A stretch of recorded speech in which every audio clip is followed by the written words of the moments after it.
नमस्कार, मैं हूं आमिल बेग। आप देख रहे हैं सिटी बुलेटिन न्यूज़। पेश हैं आज के प्रमुख समाचार। रामपथ चौड़ीकरण के मामले ने तूल पकड़ रखा है। आज चौड़ीकरण में प्रभावित हो रहे दुकानदार और भवन स्वामियों ने उचित मुआवजा दिए जाने की मांग को लेकर सदर तहसील के बाहर प्रदर्शन किया। रिकाबगंज से नियावा तक के रहने वाले व्यापारियों ने उचित मुआवजा न दिए जाने को लेकर ज्ञापन भी आज नगर विधायक वेद प्रकाश गुप्ता को सौंपा। व्यापारियों का आरोप है कि जिला प्रशासन जमीन अधिग्रहण के एवज में जो मुआवजा दे रहा है वह बिल्कुल भी न्याय संगत नहीं है। उन्होंने मांग किया कि सड़क चौड़ीकरण के दायरे में आने वाले प्रतिष्ठान और मकान के निर्माण के लिए उचित मुआवजा दिया जाए ताकि प्रभावित लोग अपने दुकान और मकान की मरम्मत करा सकें। व्यापारियों का कहना है कि वह शहादतगंज से नया घाट तक हो रहे सड़क के चौड़ीकरण के विरोध में नहीं है और न ही रामपथ का विरोध कर रहे हैं। उनका कहना है कि वह सिर्फ अपने हक की बात उठा रहे हैं। फिलहाल पूरे मामले को लेकर के सदर विधायक वेद प्रकाश गुप्ता ने कहा कि व्यापारियों और चौड़ीकरण की जद में जिनके मकान आ रहे हैं उनके लिए उचित मुआवजे की व्यवस्था की गई है। यदि कोई समस्या आ रही है तो सभी के साथ बैठकर के समस्या का समाधान निकालने की कोशिश की जा रही है। सड़क चौड़ीकरण को लेकर लगातार उस पर काम चल रहा है और जिन लोगों के नाम ज़मीन है और उनकी यदि ज़मीन सड़क चौड़ीकरण में जा रही है तो उनको मुआवजा भी मिल रहा है। इन लोगों का कहना था कि इनको मुआवजा नहीं मिल रहा है, तो मुआवजा भी फाइनल नहीं हुआ, ये प्रक्रिया में है। लेकिन साथ ही जिन लोगों के कागजों में तहसील में उनके नाम नहीं चढ़े हैं तो ये एक जटिल समस्या है कि मुआवजा कैसे मिलेगा।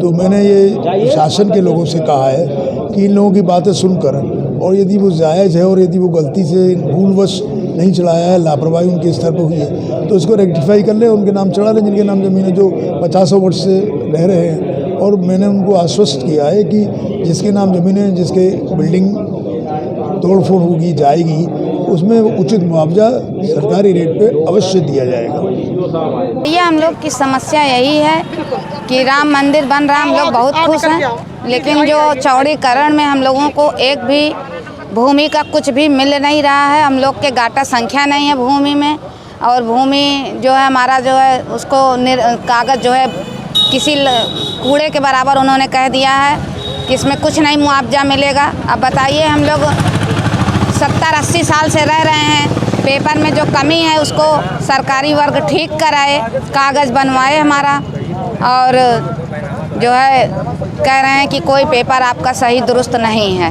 तो अब हम लोग तो भैया उस ज़माने में कंप्यूटर नहीं थे, तो कंप्यूटराइज खतौनी हम लोग कहाँ से लेकर के आए।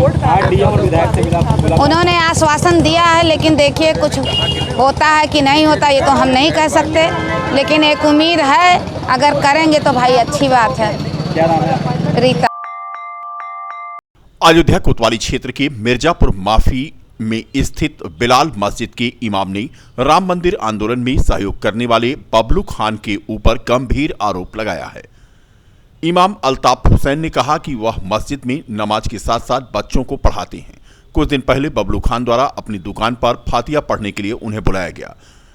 समय न होने के कारण उन्होंने बाद में आने की बात कही तो उन्होंने अपने बेटे को भेजा और उस मोबाइल से मुझे अपशब्द कहे और आतंकवादी कहकर संबोधित किया। इसके साथ साथ मुझे गांव में न रहने देने की धमकी दी। वहीं इस मामले में बबलू खान ने आरोप को निराधार बताया। आतंकी और भड़काऊ भाषण देने का आरोप लगाया जा रहा है, सिर्फ इस वजह से कि मैं उनके वहाँ फातिया करने नहीं गया था। कौन है जो आप वहाँ पे आरोप? एक बबलू नेता करके वहाँ रहते हैं। हालांकि मैं 5 साल से वहाँ मुसलसल रह रहा हूँ, 5 साल से फातिया भी पढ़ रहा हूँ, उनके यहाँ कुर्बानी भी कर रहा हूँ, हमारे पीछे नमाज़ पढ़ रहा हूँ।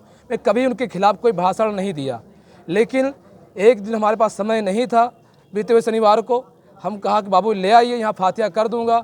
उसकी वजह से उन्होंने फ़ोन भेजा करके अपने मोबाइल से मुझे धमकी दिया कि आपको बर्बाद कर दूंगा, आप मुझे जानते नहीं, क्यों नहीं आए, जो है इस तरीके उन्होंने धमकी दिया। हमने सब्र कर लिया कि हम लोग सुकून कायम रहे। मैंने जो उनके ऊपर वो बता रहे हैं मैंने इल्ज़ाम लगाया है, तो इल्ज़ाम नहीं लगाया। मैंने मांग किया है कि ऐसे मौलाना की जांच होना चाहिए, तो मैंने कोई गलत तो मांग किया नहीं है। हमारे ही गांव मिर्ज़ापुर माफी में इनका नाम है अल्ताफ़। विगत 5 वर्षों से ये यहाँ पे रह रहे हैं मस्जिद में इमामत करते हैं और मदरसे में बच्चों को तालीम देते हैं। और विगत कई वर्षों से श्री राम जन्मभूमि मंदिर निर्माण आंदोलन से मैं जुड़ा हूँ। ये सभी लोग जानते हैं, पूरा दुनिया जानता है, पूरा जिला जानता है, पूरा देश जानता है। लगातार 5 वर्षों में कई ऐसी बार जो हमको सूचना मिली कि मेरे खिलाफ ये मुसलमानों की घर घर जा करके मीटिंग करके मेरे खिलाफ ये षड्यंत्र कर रहे हैं, मुझको छोड़ने क्या पूरा ये दबाव बना रहे हैं। अयोध्या में अग्निवीरों की भर्ती का आज चौथा दिन था। विभिन्न चरणों में 5 दिसंबर तक होने वाली इस भर्ती में 13 जिलों के 1,05,137 अभ्यर्थी शामिल हो रहे हैं। भर्ती को सकुशल संपन्न कराने के लिए सुरक्षा के कड़े इंतजाम हैं। सीओसीटी शैलेंद्र सिंह ने बताया कि डोगरा रेजिमेंटल सेंटर में अग्निवीर की भर्ती चल रही है, जो 6 दिसंबर तक चलेगी। जगह जगह पर पुलिस लगाई गई है। 5 सेक्टर में पुलिस व्यवस्था स्थापित की गई है। बता दें कि अग्निवीर की भर्ती के लिए बड़ी संख्या में अभ्यर्थी यहां पहुंच रहे हैं। कई जिलों के अभ्यर्थी हैं जिन्होंने पंजीकरण कराया है। इन्हीं सब बातों को देखते हुए पुलिस ने यहां पर सुरक्षा के कड़े प्रबंध कर रखे हैं। डोगरा रेजिमेंटल में अग्निवीर सेना की भर्ती चल रही है, जो 16/11 से स्टार्ट होकर 6/12 तक चलेगी, जिसमें पुलिस प्रबंध लगाया गया है। 2 जोन 5 सेक्टर में पुलिस व्यवस्था स्थापित की गई है। इसमें कुल टोटल 1,06,000 भर्ती के लिए बच्चे आएंगे और जिसको बच्चों की सुविधा है स्टेशन से व बस स्टॉप से बच्चों को लाने के लिए ऑटो की व्यवस्था की गई है। और इसके बाद बच्चे जो फेल या पास हो जाते हैं उनके लिए निर्मली कुंड में बस की व्यवस्था की गई है, जिसमें से बच्चों को बैठालकर रेलवे स्टेशन बस स्टॉप छोड़ा जाता है। इसका कोई डाइवर्जन नहीं किया गया है। ट्रेडमैन कल हम लोगों की भर्ती है। हाँ, भर्ती से खुश हैं क्योंकि 4 साल की ही नौकरी है। अरे अब क्या करें, बेरोजगारी है तो और करना तो पड़ेगा ही। बाकी खुश कौन है 4 साल की नौकरी। ज़्यादा उससे कई गुना लोग आ रहे हैं, बहुत ज़्यादा लोग आ रहे हैं। अभी तो हम लोग तो अभी तुरंत आए, अभी तो कोई व्यवस्था नहीं समझ में आ रहा है। अब अंदर जाएंगे तभी समझ में आएगा। सरकार क्या ये अग्निवीर 4 साल में अब अच्छा तो हम लोगों के लिए तो ठीक ही है। देखने आए हैं, 20 तारीख को है। अब अंदर जाएंगे तो पता चलेगा कि कैसे क्या माहौल है। अभी तो हम लोग जा रहे हैं, हमारे साथी भी हैं। अब 20 तारीख को तो अंदर जाएंगे तो पता लगेगा। केवल 4 साल की ही नौकरी, 4 साल की नौकरी है। बेरोजगार हैं हम लोग तो क्या करें, खुद तो कुछ करना पड़ेगा। सरकार का ये फैसला सही था। हाँ, अब तो फैसला तो अब कर दिए तो क्या करेंगे हम लोग तो अभी युवा हैं, हम लोग को भर्ती देखना ही पड़ेगा। क्या नाम है? अयोध्या के रानोपाली क्षेत्र में स्थित श्री निःशुल्क गुरुकुल महाविद्यालय का 92वां वार्षिकोत्सव का शुभारंभ आज नगर निगम के महापौर ऋषिकेश उपाध्याय ने किया। इस वार्षिक उत्सव कार्यक्रम में मुख्य अतिथि के तौर पर ऋषिकेश उपाध्याय पहुंचे और उन्होंने दीप प्रज्वलित करके कार्यक्रम की शुरुआत की। गुरुकुल महाविद्यालय के बच्चों ने आए हुए अतिथियों का स्वागत गीत गाकर किया। महाविद्यालय के प्राचार्य उमादयाल शास्त्री ने महापौर को माला पहनाकर और अंगवस्त्र ओढ़ा करके उनका स्वागत किया। गुरुकुल महाविद्यालय का वार्षिक उत्सव 19 नवंबर से शुरू होकर 21 नवंबर तक चलेगा। यह 3 दिवसीय वार्षिक उत्सव प्रत्येक वर्ष की भांति इस वर्ष भी मनाया जा रहा है। कोविड काल में 2 साल वार्षिकोत्सव नहीं मनाया गया। इस बार खासा उत्साह देखने को मिला। समापन 21 नवंबर को होगा। कार्यक्रम में अवधेश दास अध्यक्ष, विनय मनूचा, भानु प्रताप सिंह, राजकुमार दास, अंजनी कुमार गर्ग, प्रकाश कुमार, दान बहादुर सिंह आदि मौजूद रहे। निःशुल्क गुरुकुल महाविद्यालय जो 1925 से यहाँ स्थापित है, उसका आज 92वां वार्षिकोत्सव समारोह था, जिसमें हम लोग आज यहाँ उद्घाटन सत्र में उपस्थित हुए। यहाँ पर पूरा प्रबंधकारिणी समिति, हमारे लखनऊ से चल के आए प्रख्यात विद्वान शास्त्री जी, एक अनेक महापुरुष यहाँ पर उपस्थित हैं। आज हम सब ने इस कार्यक्रम में सहभाग किया। विद्यालय का 92वां वार्षिकोत्सव कार्यक्रम प्रारंभ हुआ है। इस गुरुकुल की स्थापना सन 1925 ईस्वी में हुई थी।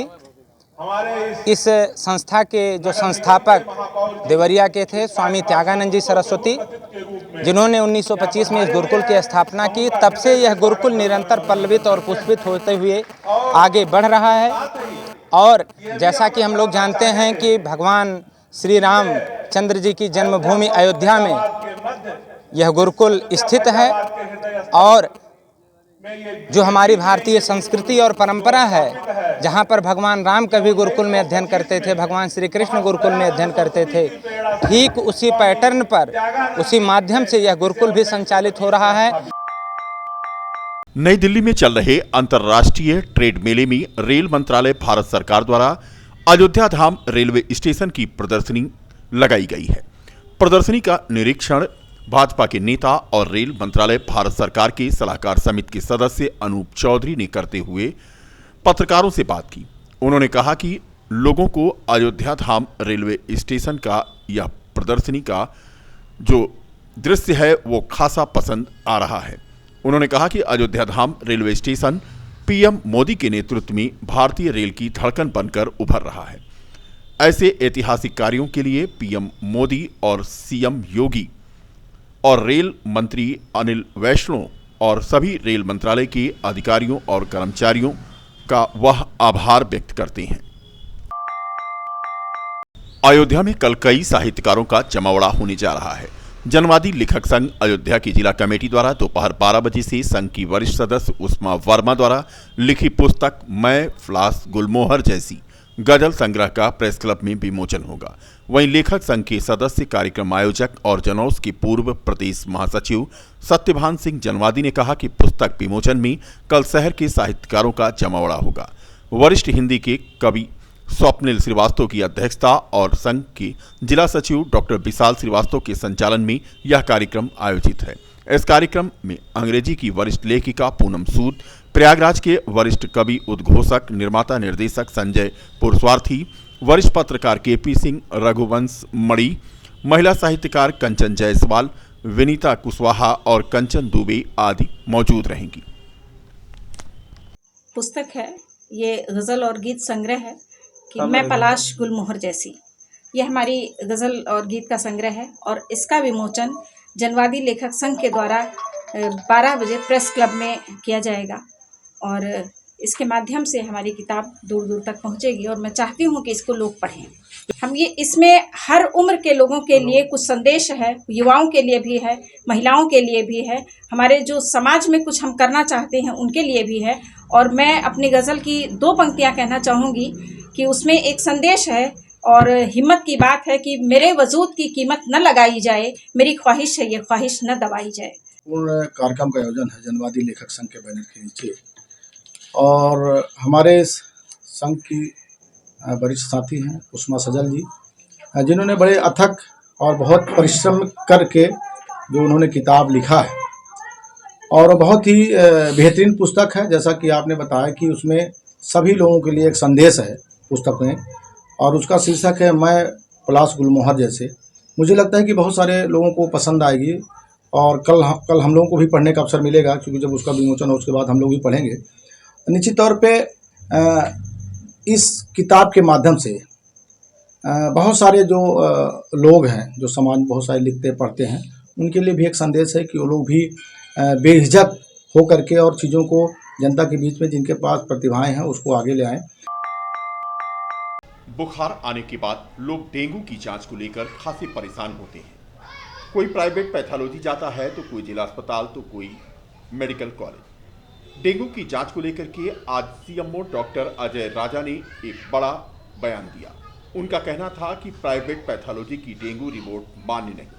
प्राइवेट पैथोलॉजी डेंगू की रिपोर्ट या डेंगू का टेस्ट रैपिड टेस्ट के रूप में कर रहे हैं। प्राइवेट पैथोलॉजी एलाइजा टेस्ट नहीं करते हैं।